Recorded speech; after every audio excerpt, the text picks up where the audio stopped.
مستيات بيتنا. سلام كما يتوعلو كبرات تخطاتل تمستيات بيتنا بفيفا زدالو وانج عالم بدرجة عالم كابزلو أزيوم عبيتي نخلن هاجراتن بهلتاتن زرخبو ناي سبورت مدرخات اتزل عليه سبورت بفلايك أكوعس أجري نبوليتيكاوي عليتاون دوباتن فلليات سجيرو نحادنتن نمعرنتن زسبخ علم لخاوي قانقاي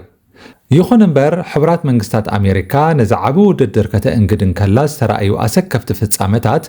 ناتي سبورت مفاقرئيو زبل متكل زفرسن أبو وشت معرفو نفرت أمريكا زلو زي فتحوي التححزا زك علعن كوين الله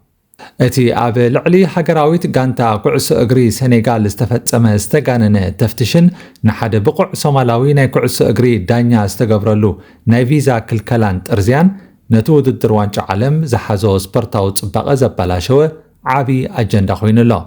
أب صوتا وانج عالم كم ديانو زحصيو دانياتات بدرجة عالم أزيوم بلوصاتن ننويح عمتات بقعاتهم زمسكرون كخون اللهم እዚ ሶማላዊ ዳኛውን ኣብዛ ዓብይ መድረኽ ክሰርሕ ምሕላኑ ንሃገሩን ንኣፍሪቃን ከምኡውን ንውልቃዊ ሞይኡ ዓብ ዓወት ነይሩ ይኹን እምበር መንግስቲ ኣሜሪካ ብሰንክቲ ኣብ ልዕሊ ዜጋታት ሶማልያ ዘለዎ ጽኑዕን ጃምላውን ናይ ቪዛ ፖሊሲ ነዚ ዳኛ ናይ ምእታው መሰሉ ከልኪሉ ካብ መዕርፎ ነፈርቲ ከም ዝስጎግ ገይርዎ እዚ ስጉምቲ እዚ ዘምጽኦ ኣሰካፊ ጽልዋታት ኣሜሪካ ንውሳነ ፊፋ ምግሃሳ እዩ فيفا نحد دانيا خحاريون كله نموياوي بقعاتو بمئماني حانتي أنقادي تهاجرجن ببوليتيكاو مخنيات نحد دانيا كتسقوجن كلا أبلعلتي عالم لخاوي ناي سبورتو سانة زلوا نعكت زرقيو بزي كازي نمانسيات زحلفو حمق ملأختون الله أب حانتي أب كينا زل هاجر زعابي حد زيغا بمويقو نابزل على درجة كبتسحن كله بسنكي باسبورتو تراي عدلو كعد صمرأي نمتأ ولدو تسفا زقرزيو እዚ ሶማላዊ ዳኛ ብሰንኪ ዘይፍትሓዊ ፖሊሲ ኣሜሪካ ተስፋ ከይቆረፀ ናብ ዓዱ ናብ ሶማል ተመሊሱሎ ናብ ሃገሩ ምስኣተወ ግን እቲ ዝጸንሖ ኣቀባብላ ካብቲ ኣብ ኣሜሪካ ዘጋጠመ ውርደት ሙሉእ ብምሉእ ዝተፈለየ ነይሩ ህዝቢ ሶማልን ናይ ስፖርት ሰበስልጣንን ነቲ ዳኛ ከም ሓደ ሃገራዊ ጅግና እዮም ተቐቢሎሞ ኣብ መዕርፎ ነፈርቲ መቃዲሾ ብቀይሕ ምንጻፍ ብዕምባባታትን ብሃገራዊ መዝሙርን ዓብ ናይ ክብሪ ኣቀባብላ ተገይሩሉ እዛ ኣቀባብላ እዚ ኣሜሪካ ብሰንኪ ዜግነቱ ክትንዕቆን ከላ ሃገሩ ግን ነቲ ዘለዎ ኣህጉራዊ ብቕዓትን ክብርን ከም እትፈልጦ ዘርኣየ ህያው ምስክር ነይሩ እዚ ከዓ ነቲ ዳኛ ዓብይ ሞራልን ስነ ኣእምራዊ ጽንዓትን ሂብዎ እዩ ኣሜሪካ ዕድሉ ክትዓጽወሉን ከላ ዓለም ግን ንሓቂ ዓይኒ ዓጸወትን እዚ ብቑዕ ሶማላዊ ዳኛ ካብ ኣሜሪካ ድሕሪ ምስጓጉ ኣብ ኣውሮጳ ዓበይቲ ፀወታታት ናይ ምምራሕ ብሩህ ዕድል ረኺቡ እዩ ዓበይቲ ናይ ኣውሮጳ ናይ ኩዕሶ እግሪ ማሕበራት ነቲ ኣብ ኣሜሪካ ዝተፈጸመ ኣድልዎ ብምኹናን ነዚ ዳኛ ኣብ ኣውሮጳ ኣብ ዝካየዱ ኣገደስትን ዓበይትን ውድድራት ከም ዳኛ ኮይኑ ንኽሰርሕ ዕድል ሂቦን ኣለዋ እዚ ኣብ ኣውሮጳ ዝረኸቦ ዕድል ነዞም ዝስዕቡ ረብሓታት ኣረጋጊጹ እዩ ምንጻቅ ፖለቲካዊ ኣድልዎ ኣውሮጳውያን ስፖርታውያን ማሕበራት ንስፖርት ካብ ፖለቲካ ነፃ ብምግባር ንብቕዓት ጥራሕ ቀዳምነት ከም ዝህባ ኣመስኪረን عوت مويا اتدانيا ابت زلعل ناي اوروبا ستاديومات كم دانيا بمسرح بقعتو بقبري زمسكرلون ننقفتو زحفرلون اقاطامي كخوني اذا خمزيلن كله اتوم نهاجرهم وكيلهم اب وانش عالم كتصاوتو وقعو عدمن فيزان حيزوم ناب امريكا زمصو هاجراوان تصاوتي سنغال زقاطمم فصامه ازيو زحزنن زحفرني زم تصاوتي كم امباسادرات ناي هاجرومن كم علم لخوان كواخبتن ترأيهم بخبري كأتوقع انتنبرهم عاب معرفو نفرت أمريكا جن كم تترترتي قبنياتات توسيدهم عاب لعليهم استقاننا تفتشن ناينوح ساعتات مرمران تفتسيموهم سبسلتان دوبات أمريكا نايزوم علم لخوان تتصاوتي موبايلاتن ناي محبراوي مرخبيتاتن حسابات كمرمرو مقدادهم عابي مقهاس ولقاوي نتسانتيو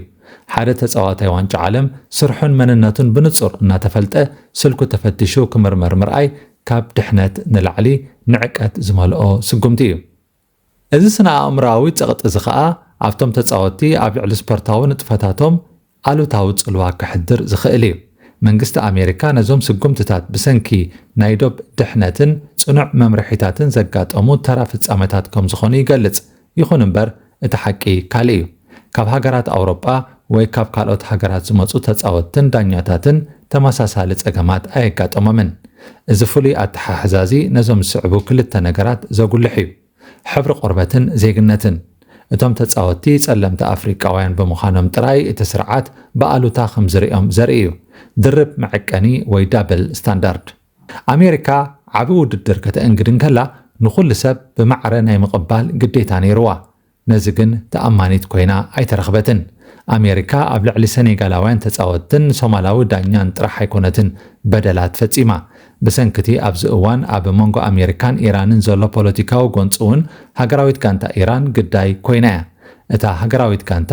ናብ ኣሜሪካ ንኸይተኣቱ ክሳብ ናይ ቪዛ ክልካላታትን ካልእ ተወሰኽቲ ኣደራዓትን በፂሕዋ ነይሩን ኣሎን።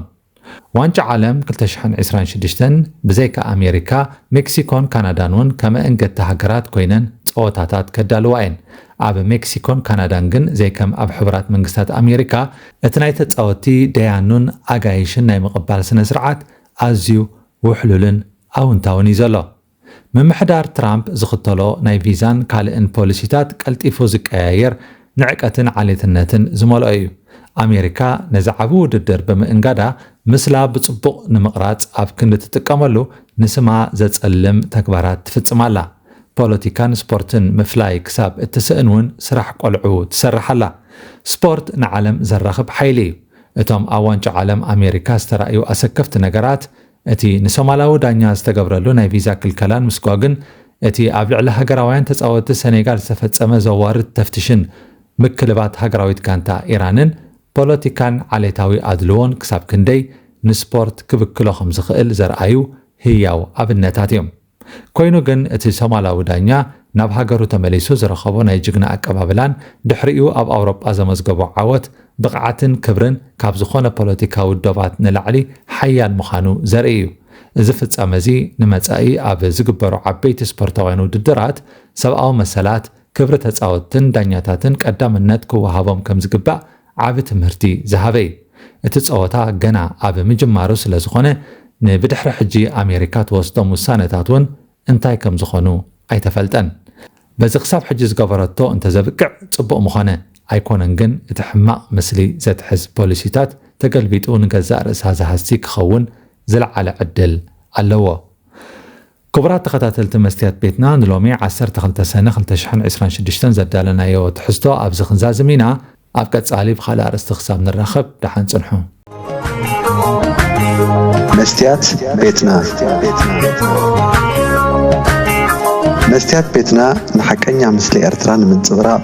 ዝተፈላለየ ጽሑፋት ተንቀሳቐሲ ምስልታትን ቃለ መሕትታትን ሒዛ ብዘካርያስ ክብረኣብ እናተዳለወት እትቐርብ መደብ እያ። كفوت لساني من يزعصوني هاي سجدن علي عبطاقوت ملاخي قطاوخي قنا مسلي فتحي